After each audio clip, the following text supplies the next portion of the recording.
በራስ መተማመንሽን እንዴት ማዳበር ትችያለሽ? በመጀመሪያ ግን አንድ ጥያቄ ልጠይቅሽ። በራስሽ አለመተማመንሽ ምን አሳጥቶሻል? የሚገባሽ ቦታ ላይ እንዳትገኝ አድርጎሻል? ጥሩ ተከፋይ የምትሆኝበት የስራ እድል በዚህ ምክንያት አምልጦሻል? ምንድን ያመለጠሽ? እስቲ ኮመንት ላይ ጻፊልኝ። በሙሉ ራስ መተማመን የምነግርሽ ነገር ከዚህ ቪዲዮ በኋላ ያቺ ፈሪዋ ሴት ከህይወትሽ ትወገዳለች። ከአንቺ የሚጠበቀው ቪዲዮን እስከ መጨረሻው ድረስ አይተሽ ወደ ተግባር መለወጥ ብቻ ነው። ዛሬ በየመድረኩ ሶሻል ሚዲያ ላይ ሬዲዮ ላይ የሚያዩኝና የሚሰሙኝ ሰዎች ትላንትና አይደለም ሰው ፊት ቆሜ ላወራ ይቅርና አጠገቤ እንኳን ያለው ሰው ድምፄን በግድ እንደሚሰማ አይገምቱም።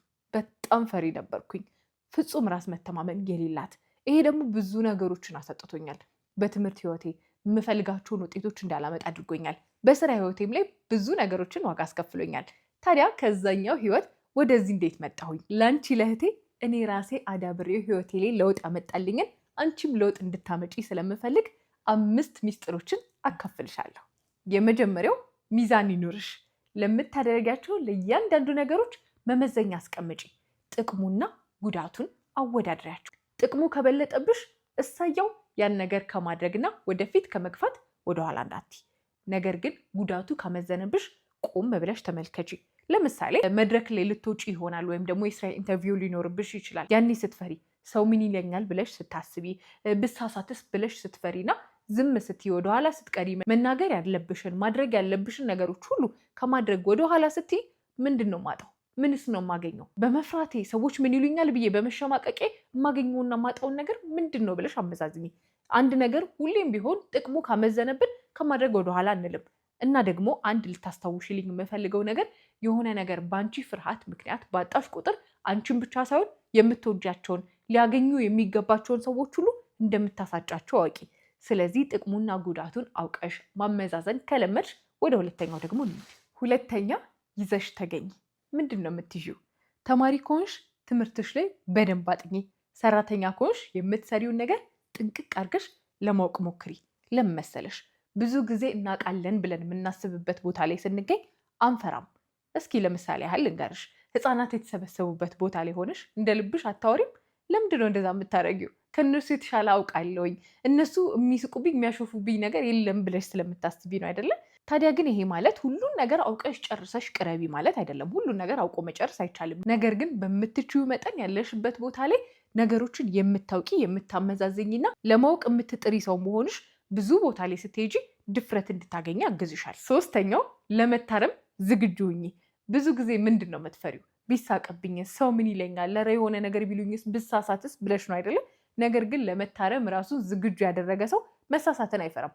ቢሳቅበት ይሄ ነገር ተሳስቻለሁ ማለት ነው፣ ነገ መቀየር አለብኝ ብሎ ራሱን ለማሻሻል ለማሳደግ ነው የሚጠቀምበት። ቢሾፍበትም ነገ ግን ለማስተካከል ነው እሱ እየጣረ የሚሄደው። ስለዚህ መሳሳትን አለመፍራት እንደውም እንድንጋፈጥ ያግዘናል።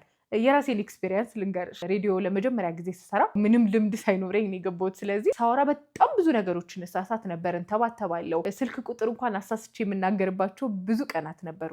ነገር ግን በፊት ላይ ቢሆን ይሄ ነገር ለእኔ አይሆነኝም ማለት ነው ብዬ አቆመው ነበረ። ሬዲዮ ላይ ስሰራ ግን ምንድን ያደረግኩት? ከዚህ በኋላ ህልሜን አግኝቻለሁኝ፣ መንገዴን መቀጠል አለብኝ። ስለዚህ ብሳሳትም ለመታረም ራሴን ዝግጁ ላደርግ ብዬ በየቀኑ በሄድኩ ቁጥር በየቀኑ መፍራት ነበረው፣ በየቀኑ መሳሳት ነበረው።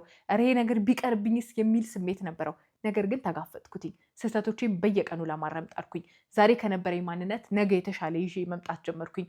በስተመጨረሻ ራሴን ያገኘሁት በጣም ተወዳጅና ተነናቂ ሰው ሆኜ ነበረ።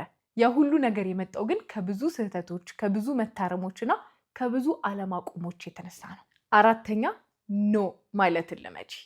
አልፈልግም፣ አይሆንም፣ አላደርገውም የሚሉት ቃላቶች ተለማመጃቸው። ብዙ ጊዜ ሁሉን ነገር ከይሉንታ የተነሳ እማንችለውን እንችላለን፣ እማንፈልገውን እንፈልጋለን። አልሰጥም ማለት እንኳን እየፈለግን አይንኩ ብለን እንላለን አይደለም? ይሄ ኮንፊደንሳችንን በጣም ሎ እያደረገው ነው የሚሄደው። የማትፈልጉትን ነገር አልፈልግም ማለት ከትንሽ መለማመድ መቻል አለባችሁ። አጠገባችሁ ካሉ ሰዎች የሆነ ጊዜ የራሳችሁ ጊዜ ማሳለፍ እየፈለጋችሁ መሄድ የማትፈልጉበት ቦታ እንሂድ ስትባሉ ተከትላችሁ እየሄዳችሁ ይህን የምታደርጉ ከሆነ ሁሌም ከሰዎች በታች እንደሆናችሁ፣ የሌሎች ተከታይ እንደሆናችሁ ይሰማችኋል። ስለዚህ የማትፈልጉትን ነገር ኖ ስትሉ ሰዎች ላይ የሚደርስባችሁ ነገር አለ። ይቺማ ከልካይ ሆነች፣ ይቺማ ጸባዩ ተቀየረ። ያን ነገር እየተለማመዳችሁ ስትመጡ ግን በራስ መተማመናችሁን ታዳብራላችሁ። ፍርሃታችሁ እየቀነሰ ለራሳችሁ መቆም የምትችሉ ጠንካራ ሴቶች ትሆናላችሁ። 5ኛ ላይ ደርሰናል። ሁሌም ከመለማመድ ወደኋላ አትበይ። ፕራክቲስ ሜክስ ፐርፌክት ይባላል አይደለም? ሁሉም መድረክ ላይ የምታያቸው የምታደንቂያቸው እሷን በሆንኩኝ እንዴት ታድላለች እንዴት ጎበዝ ናት የምታያቸው ሴቶች በአጠቃላይ ትላንትና ማንነታቸውን ብታያቸው በፍጹም እንደዚህ አልነበሩም።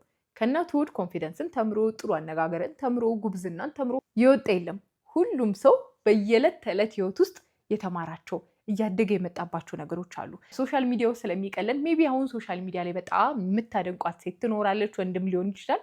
ገብታችሁ ብታዩት ትላንትና ከነበሩት ከዛሬ የሆኑ ወራት በፊት የነበሩትን ቪዲዮዎቹን የሆነ ሾው አቅራቢ ሊሆን ይችላል። ከሆነ ወራት በፊት የነበሩት የእርሱ ሾዎች ዛሬ ላይ እንዳሉት አይደሉም። ዛሬ በጣም አሳድጎት ነው የምታዩት። ያ ምንድን ነው? ራሱን በየጊዜው እያለማመደው ስለሄደ ነው። እናንተም ኮንፊደንስን በየጊዜው ራሳችሁን እያለማመዳችሁት የምትሄዱት ነገር ነው። በአንድ ጊዜ ሁሉን ነገር እችላለሁ፣ በቃ አሁንማ በጣም ተዳፍሬያለሁ፣ ራሴን መግለጽ እችላለሁኝ፣ በቃ ሰዎችን እምቢ ማለት ተለማምጃለሁ፣ የምፈልገውን ነገር ማድረግ ችያለሁ የሚባል ነገር የለም። ሁሉም ነገር ስቴፕ ባይ ስቴፕ ነው ማደግ ያለበት። ዛሬ ላይ የሆነ ነገር ለማድረግ ሄደሽ ብትፈሪ ተመልሰሽ አይ በቃ እኔማ ይሄ ህይወቴ ነው በቃ እኔ አልችልም ማለት ነው ብለሽ ማለት የለብሽም። ነገም ደግመሽ ያን ነገር መሞከር አለብሽ፣ መለማመድ አለብሽ። ኢንተርቪው ካለሽ የስራ ኢንተርቪው ሊሆን ይችላል። ሰው ፊት ማውራት ማትቺ ከሆነ አንድ ጓደኛሽ ፊት ቁጭ ብለሽ ልትጠየቂ የምትቻቸውን ጥያቄዎችና እንዴት መመለስ እንዳለብሽ ተለማመጂ። እንደው አጠገብሽ እንኳን ሰው ባይኖርና እሺ ብሎ የሚቀመጥልሽ ብታጪ መስታወት ፊት አይንሽን እያየሽ ራስሽን በደንብ እያየሽ፣ አንዳንዴ እኮ መስታወት ፊት አይናችን እንኳን እያየን ማውራት ልንፈራ እንችላለን። ስለዚህ እያየሽ በደንብ ተለማመጂ። ሌላም የህይወትሽ ክፍል ላይ ሊሆን ይችላል። ማድረግ የምትፈልጊያቸውን ነገሮች በየጊዜው መለማመድሽን አታቁሚ። እዚሁ ላይ የምነግርሽ ነገር በጣም የምትፈራቸው ነገሮች ለምሳሌ ከፍታ ሊሆን ይችላል፣ ዋና መዋኘት ሊሆን ይችላል። አብዛኛው ሰው የሚፈራቸው የራሱ ነገሮች አሉት። ስለዚህ ድፍረት ለማምጣት ስትፈልጊ እንደው ይሄን ነገር ካደረኩትማ ምንም ማድረግ ይችላለሁ የምትይውን ነገር ሄደሽ አድርጊው። አሁን ለምሳሌ እኔ በጣም ከፍታ ፈራለሁኝ። ስለዚህ ከፍታ ቦታ ላይ ሄጄ መቆምና ወደ ታች ማየት ከቻልኩኝ ምንም ነገር ማድረግ ይችላለሁ የምትያቸው ነገሮች ካሉ ሂጂና ሞክሪያቸው። ከዛ ጊዜ በኋላ ከዚህ በኋላማ ምን ይመጣል ብለሽ እንድትዳፈር ያደርግሻል። አንዳንድ ጊዜ ሰዎች ከዚህ በኋላ ምን ይመጣል ህይወቴ ላይ የሚል ነገር በጣም ደፋር እንዲሆኑ ያደርጋቸዋል። በጣም ከባድ ነገር ደርሶባቸው አያጋጥመኝም ብለው ያሰቡት ነገር ገጥሟቸው ሳይሆን ከዚህ በላይ ምን ሊመጣ የሚል ድፍረት ይሰማቸዋል። ስለዚህ ከዚህ በላይ ምን ሊመጣ የምትዩን ነገር ሄደሽ ተጋፈጩ፣ አድርጊው እስቲ ምን ይመጣል። ከዛው በኋላ ታይዋለሽ ራስሽ ላይ የሚኖርሽን ለውጥ። እስካሁን ያነሳናቸውን 5 ነገሮች ለማድረግ የውሳኔ ሰው መሆን ይጠይቃል። ቆርጠሽ መነሳት አለብሽ። የትኛውንም ህይወት ክፍልሽን ለመለወጥ የውሳኔ ሰው ሁኚ። ታዲያ እስካሁን ካነሳናቸው 5 ነገሮች ይህንንማ ባደረገው በጣም እቀይራለሁ ብለሽ ያመንሽበትን ጻፊልኝ። ለማድረግ ቆርጠሽ መነሳትሽን ደግሞ ቃል እንድትገቢልኝ እፈልጋለሁ። ሁሉንም ነገሮች ብታደርጊያቸው በደንብ ያግዝሻል። ነገር ግን አንዱን ደግሞ አድርገሽ በጣም ለውጥ እንደምታመጪ ልብሽ ካመነ ከሱ መጀመርም ትችያለሽ። ስለዚህ የትኛውን ወደድሽው ኮመንት ላይ እንድጽፊልኝና ለውጥሽንም ደግሞ ተከታተልሽ እንድታሳውቂኝ እፈልጋለሁ። በዚህ አጋጣሚ ቪዲዮን ከወደድሽው ራስሽን የሚያሳድጉ የተለያዩ ሀሳቦችን እንድታገኝም ከፈለግሽ ሰብስክራይብ ማድረግሽን እና ለምትወዳት እህትሽና ጓደኛሽ ደግሞ ሼር ማድረግሽን አትርሺ። ሁሌም ደግሞ ቪዲዮ በለቀኩ ሰዓት እንዲደርስሽ የደወል ምልክቱን ተጫኚ። መልካም የለውጥ ጊዜ ተመኘሁልሽ። በርቺልኝ እኔ እህት።